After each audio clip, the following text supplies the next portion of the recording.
আমি জানি না, আমারও সম্পত্তির সমান ভাগ লাগবে। কি হয়েছে, তোমাকে তো চিন্তিত লাগছে কেন?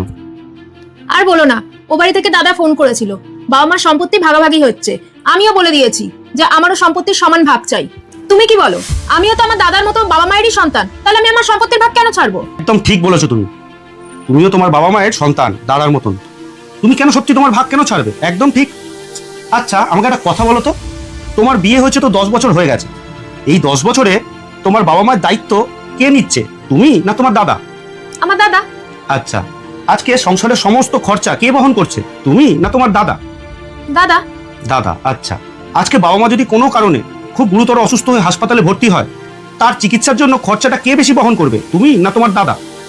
দাদাই করবে, আমি যদি পারি তখন কিছু করব। বুঝলাম, তোমারও তোমার দাদার মতন সম্পত্তির সমান ভাগ লাগবে, কিন্তু তোমাকেও তো তোমার দাদার মতন বাবা মায়ের সমস্ত কর্তব্য করতে হবে। তুমি কি সেই কর্তব্যগুলো করতে পেরেছো? তাহলে তুমি কোন মুখে দাদার কাছ থেকে তোমার সম্পত্তির সমান সমান ভাগ চাইছো বলো তো? তোমার কি তোমার শ্বশুর বাড়িতে কোনো কমতি আছে সম্পত্তির, বা থাকা খাওয়ার কোনো অভাব কি আছে? তাহলে তোমার এখন কি কর্তব্য বলো তো? হ্যালো দাদা, আমার ভুল হয়ে গেছে রে, আমার কোনো সম্পত্তির ভাগ লাগবে না। বাহ, আমি তোমার থেকে এটাই আশা করেছিলাম।